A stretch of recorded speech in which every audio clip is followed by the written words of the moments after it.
मूर्ती बनवताना तुमच्या मनात कोणती भावना असते? सुरुवातीला मूर्ती बनवताना म्हणजे मंडळी ज्यावेळी आपल्याला मूर्ती बनवायला स्केच वगैरे देते, ते स्केच दिल्यानंतर ती मूर्ती मला अशी पाहिजे तशी पाहिजे हे थोडंसं मी त्यांचं ऐकून घेतोय. तर त्यानंतर आम्ही मूर्ती बनवताना ह्या स्केचपेक्षा किंवा आमच्या मनात जी कल्पना आहे ती ह्या गणपतीमध्ये किंवा मूर्तीमध्ये उतरवण्याचा प्रयत्न करतोय, की जेणेकरून त्या मनाला त्या स्केचपेक्षा ही मूर्ती चांगली वाटली पाहिजे आणि त्यांचं मन थोडंसं आनंदी वाटलं पाहिजे, की लोकांना वाटलं पाहिजे की सुंदर आणि सुरेख हा शब्द फक्त आम्हाला ऐकायला आवडते. ह्या हिशोबाने आम्ही मूर्ती बनवतो. तर दादा आता आपण जरा मंडळाकडे जाऊया. हम्म. मंडळाबद्दल बोलूया. मूर्तिकाराचं आणि मंडळाचं कशा प्रकारे बॉन्डिंग असते? खूपच मजेशीर प्रश्न विचारला तुम्ही. म्हणजे सुरुवातीला आपल्याला जे मंडळ येते तर त्याची आपली ओळख नसते किंवा आपले संपर्क नसते. ती मूर्ती बनवायला डायरेक्ट येतात, की त्यांच्या डोक्यात येत असते बा कलाकार मूर्ती कशी बनवेल, चांगली बनवेल का नाही हे डोक्यात असतं, की आम्हाला बी वाटत असते हे मंडळ ॲक्सेप्ट करून घेईल का नाही आमच्याकडं, सुरुवातीला वाटते. मग पहिला मूर्ती आपली बनवत्यात, लोकांना आवडत्या, तर ती गॅरंटी पुढल्या वर्षी जेव्हा येईल तेव्हा आम्हाला वाटते की ह्या मंडळाला मूर्ती आवडली किंवा आम्हाला बी थोडंसं वाटते की ह्याचं आणि आपलं रिलेशन काय आहे. आणि त्यानंतर जे बॉन्डिंग चालू होते, की एक फॅमिलीसारखं बॉन्डिंग चालू होते, एक रिलेशन आणि नातं चांगलं होते. आणि मूर्ती बनवताना की मूर्ती आपण स्केच मारतोय, स्केच मारताना आम्हालाच ते चार प्रश्न विचारतात, दादा स्केच असं असू दे काय किंवा असं असू दे काय, हे आम्ही पण त्यांना विचारतो की ह्या पद्धतीने करावं. मग ही जी बॉन्डिंग आहे त्याने आपले आणि आपलं थोडक्यात काय म्हणतात की मनातलं ओळखणं हे असते ना, त्याला समजून घेणं समजून एकमेकाला. घेणं एकमेकाला हा विषय राहतो. आणि परत झाल्यानंतर पूर्ण मूर्ती झाल्यानंतर मंडळाची आणि आमची चर्चा असते, की एक जर मंडळ कसं असते की मूर्ती झाल्या तर ती सरळ समोर जी दाद दिली तर कधी आपल्याला बरं वाटते. एवढाच प्रकार असते. बॉन्डिंग चांगली झाली पाहिजे आणि मंडळ चांगलं असेल तर आपल्याला मूर्ती चांगली होते.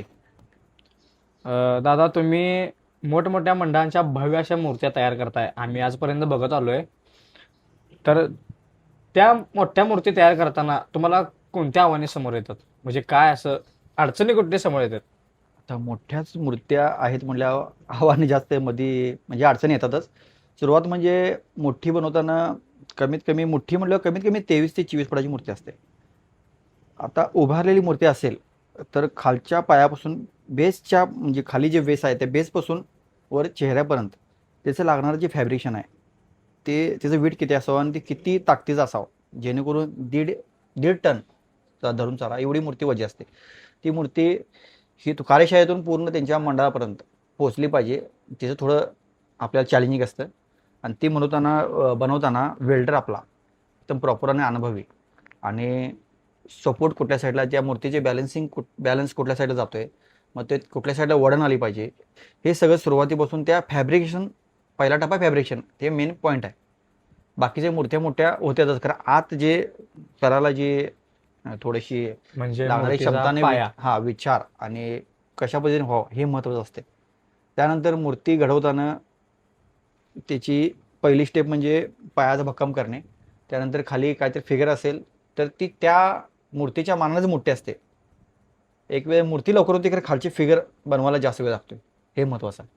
त्यानंतर आता सुरुवातीला उदाहरण धरून चला की आपण शंतनू परवा सक्सेस बाईची मूर्ती आपण केली. त्या मूर्तीची हाईट होती 17 फूट मूर्ती फक्त. तर त्याच्या खालचा जो लागणारा हंस आहे तो कमीत कमी 5 ते 6 फुटाचा. म्हणजे 17 फूट म्हटलं मूर्ती 21-22 फुटापर्यंत घेते. तर ती मूर्ती दोन पायावर उभी होती खरं पूर्ण मधला सेंटर हा एकाच ह्याच्यावर होता. मूर्ती पूर्ण हलत होती. खरं ते बनवताना खाली बेस आपला किती पाहिजे, कमीत कमी आम्ही दरवेळी प्रत्येकाचा नॉमिनल 7 ते 7 फुटाचा करतो. ह्यांचा 8 ते 9 फुटाचा केला होता. आतलं सी चॅनल असतं त्याला आय चॅनल लावलेलं. आतली मधली जी पाईप असते ती पूर्ण हेवी आणि एकदम जेणेकरून जास्त वजन घेईल अशा हिशोबाने केली होती. तरी पण मूर्ती अशाची होतच होती. तरी आम्हाला त्याची भीती वाटते कारण हेवी असल्यामुळे आम्हाला पूर्ण गॅरंटी मूर्ती पूर्ण वेस होणार. त्यानंतर कसं आहे, मूर्ती जोडताना कमीत कमी आता लहान मूर्ती जोडताना दोघं तिघं लागतात. खरं ही मूर्ती जोडताना कमीत कमी धरणारा वेगळा, धरणारे तिघंजण, परत वेल्डर बॅक साईडला, आम्ही बघणारे कागद घेऊन बघणारे वेगळे, मंडळाचे वेगळे, हे सगळे प्रत्येक पार्ट जोडताना ते लागणारं जे थोडक्यात काय म्हणजे ॲनाटॉमी जी असते ती बघताना पूर्ण व्यवस्थित सांगायला लागते त्यांना की हा बरोबर आहे बरोबर त्या हिशोबानं परत ते पाय नंतर ते जे पूर्ण ह्याचं धड बॉडी मुव्हिंग म्हणजे हां बॉडीचं स्ट्रक्चर म्हणा. परत टर्सो, थोडक्यात टर्सो टर्निंग कसं असेल, मोठ्या मूठचं टर्निंग करणे म्हणजे थोडंसं अवघडच होतंय आणि ते झाल्यानंतर कसं वाटेल हे पण महत्वाचं आहे. हा, कारण ती हां मूर्ती 22-23 फुटावर असते आणि त्या आपण खाली असते. 5 फुटावर आपण हां बघत मग असतो. ते तिथून बघल्यानंतर त्याचा व्ह्यू कसा असेल, तिथं गेल्यानंतर काही समजत नाही, खाली यायला लागते असा विषय आहे. आणि जसं जसं वय जाईल तसं तसं पायाड करावं लागते.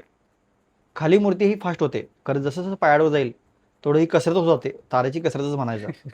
कमीत कमी 8 फुटापर्यंत परत पायाड, परत 9 फुटापर्यंत पायाड, परत 1-1 फुटापर्यंत पायाड, कमीत कमी 16-17 फुटापर्यंत पायाड करून आपण उभारल्यानंतर त्याचा हात आपल्या रेखणी किंवा चेहऱ्यापर्यंत गेला पाहिजे, इथंपर्यंत त्याचे पायाड असते. मग ते जेवढं खाली काम सोपं असते तितकंच डबल काम वर अवघड असते, असं असते. मग ते बनवताना जरा थोडीशी तारेवरची कसरत असते. त्यानंतर जोडल्यानंतर मूर्ती जोडल्यानंतर आपण वर गेल्यानंतर थोडासा आकार आपण भरतो. आकार भरला आणि समजा खाली आलं तर असं वाटतं की अरे वर असं वाटतंय मोठं, खाली आलं तर किरकोळ वाटतं. मग त्यावेळी आम्ही काय करतोय की आमचा कोणतरी नवजाऊ शिकाऊ कलाकार असतोय, एक दोघं तिघं आहेत. ती मूर्ती कलाकार वर चढतात, आम्ही त्यांना डायरेक्शन देतो असं असं वाढवा, तसे तसे वाढवतात. मग थोडंसं आम्हाला बी ते बघितल्यानंतर हा इथं वाढवते इथं वाढवा आणि ती मूर्ती तशी पूर्ण होते. कलाकार तिथे गेल्यानंतर त्या कलाकाराला समजत नाही, हा, कलाकार खाली असला आणि तिथं जर एकट्या जो चांगला कलाकार असतो ते केलं तर चांगलं होते, असा विषय आहे. मग त्यानंतर आकार देऊन ती मूर्ती घडली जाते. त्यानंतर समजा काहीतरी मिसमॅचिंग किंवा थोडंसं ह्याच्यामध्ये जर हात चुकला तर तो हात आपण पूर्ण जोडलेला असतो. आणि ते मंडळाचं थोडं आमची चर्चा करून जरा मंडळ जरा हात खाली घ्यायचा, ते हात जरी किरकोळ जरी खाली गेला अख्खा दिवस जातोय त्याला खालीवर करायला, इतकं ते हेवी झालेलं असते. आतलं फॅब्रिकेशन असते पूर्ण तोडून फोडून ते पूर्ण करावं लागते.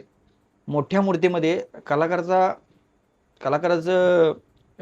काम देत त्याला थोडंसं काम करणं कमी, आणि जे आपले हाताखालचे जे वर्कर असतात त्यांचं काम जादा असते, त्यांना जास्त चॅलेंजिंग काम असते, वर चढणार त्यांचंच काम असते. म्हणजे तुम्ही त्यांना खाली राहून सपोर्ट म्हणजे आधार देताय तुम्ही. आधार हे म्हणजे सांगणं असं महत्वाचं आहे. नाही, असं झालं पाहिजे. हा, खाली आपण करू शकतो, खरं मोठ्या मूर्तींना आम्हीच खाली उभार लागते आणि त्या व्यक्तीने केलं पाहिजे. मग त्यांना थोडंसं ते चांगलं स्थान, चांगलं काम त्यांना जास्त करावं लागते, तेवढा विषय. परत त्यानंतर झाल्यानंतर फिनिशिंगचं काम. फिनिशिंगला कसं आहे की कोंडावर झाल्यानंतर फिनिशिंगला महत्त्व असते. मग त्याला पहिला प्लॅस्टरचा हात फिरवावा लागते. मग प्लॅस्टरचा हात फिरवायला एवढे मोठी धड असते ना, कमीत कमी 8 फुटाचा त्याचं छातीचा भाग असते. ते पूर्ण घडवताना पूर्ण तिघं चौघं लागतात त्याला एकाच मूर्तीला. कमीत कमी 3 ते 4 दिवस ते फिनिशिंगला वेळ जातात. मोठा मूर्ती करणे एवढी सोपी गोष्ट नाही. ते बनवताना प्रत्येक गोष्ट ही वेळ खाऊच आहे आणि जास्त कामाची आहे, त्या हा विषय आहे. त्यानंतर फिनिशिंग, थोडक्यात फिनिशिंग झाल्यानंतर परत यावर दुसरी वालपुटी येते. बारीक सारीक वालपुटी लावतो सगळी आपण, फिनिशिंग पूर्ण करून घेतो. आणि त्यानंतर झाल्यानंतर मागची डिझाईन जी असते, कुठल्या मूर्तीला प्रभाव असते किंवा खाली पायाखाली डिझाईन असते, तीच महत्त्वाची असते. मूर्ती होते आणि त्यानंतर डिझाईन झाल्यानंतर ती डिझाईन केवढी व्हावं, त्या गणपतीच्या मनात साईज किती असावं हे पण माहीत पाहिजे. ते लांबनं बघायला लागते. लांबनं बघितल्याशिवाय मूर्ती कोणतीच, कमीत कमी 20 फुटावर मूर्ती बघायला लागते तर त्याचा अंदाज येतोय. नाहीतर आपण जवळ असलं तर आपल्याला मोठंच वाटते. नाहीतर एकदा असं होते, पण मूर्ती पूर्ण झाल्यानंतर म्हणते असं वाटते की हा अरे बेस जरा लहान झाला. हा पण थोडासा आम्हाला अनुभव त्यात शिकायला भेटला पहिला त्या हिशोबानं. त्यानंतर गळ्यातले हारबीर म्हणा, कमीत कमी एवढे मोठे मोठे हार असतात ना, ते आत वर तिघं चौघं जाऊन ते लगद्याची पावडर असते त्यात आपण डिझाईन बनवून ते हार घालतोय. दागिन्याचं बी तितकंच महत्त्वाचं आहे मोठ्या मूर्तीला. आणि मागची डिझाईन जर म्हटला, मागच्या डिझाईनला पण अक्षरशः क्रेननं आम्ही प्रभावपूर्ण उचलल्यात आणि त्या पेस्टिंग केल्यात. कमीत कमी आत्ता जर क्रेन चालू केली आता सकाळी 12 वाजता, तर संध्याकाळपर्यंत ती फ्रेम बसत नव्हती, एवढी त्याची हेवी. आणि कमीत कमी 20-25 लोक वर चढून ते क्रेननं उचलत होते, एवढं आम्ही केलेलं आहे. उदाहरणार्थ लक्ष्मी मार्केटची आम्ही मूर्ती केली होती, विनायक रूप, त्याची मूर्ती पूर्ण आपण उभी केली. त्यानंतर मागची जी प्रभाव होती ते क्रेननं कमीत कमी मी 4दा उचलली, 4दा खाली केली. अक्षरशः त्याचं जजमेंट बसना, अक्षरशः लेवल बसना झाली. खरं ते मंडळाची ताकद आणि मंडळाची आवड होती, त्यात कमीत कमी 20-25 मंडळाचीच पोरं होती, आमची कमीच. ते झाल्यानंतर मूर्ती आपण ती बसवल्या. त्यानंतर त्या लक्ष्मी मार्केटची साडी म्हणा, त्या साडीला कमीत कमी 4 ते 5 साड्या लागल्या. आणि मूर्ती साडी घालायला कमीत कमी 2 ते 3 दिवस त्या कलाकारनं घेतलेले आहे साडी घालायला. नयन म्हणून त्या कलाकारचं नाव आहे, त्यानं एक साडी चांगली घेतलेली. परत आम्ही पण ते आता ते मी थोडक्यात त्या मूर्तीकडेच येतो. ती रूप विनायक रूप हे थोडंसं स्त्रीचं रूप दाखवायचं होतं, त्यामुळे तिची लपक आणि तिचं हाताची मुवमेंट म्हणा, हे सगळे व्यवस्थित त्या लेडीज सारखी वाटली पाहिजे. लेडीज वाटली पाहिजे. ती मूर्ती मुंबईमध्ये एक झालेली आहे 30 ते 35 फुटाची. त्यानंतर त्याचं आम्ही थोडंसं बघून कॉपी करण्याचा प्रयत्न केला, कारण त्यात थोडंसं काहीतरी जे चेंज आपण आमच्या पद्धतीने केलेले आहेत. आणि ती मूर्ती सुरुवातीला बनवताना भरपूर त्याच्या त्रुटी आल्या. अरे ही मूर्ती कशी काय, साडी घातलेली विनाय हे रूप कसं काय, असं भरपूर अडचण होत्या. ठीक आहे, आपण बाकीचं कोणाला ऐकलं नाही. मंडळाने त्याचा अभ्यास केला की विनायक रूप कसे होते, त्याचे कशा पद्धतीने त्याचा इतिहास घडलाय, म्हणून आम्ही ती बिंदास केला. आम्हालाही पहिला वाटत होती की मूर्ती होणार काय नाही व्यवस्थित. तर ज्यावेळी खरंच ती मूर्ती झाली, त्यानं त्याची ती साडी प्रदान केली ना, ती मूर्ती पूर्ण लोकांना भावली.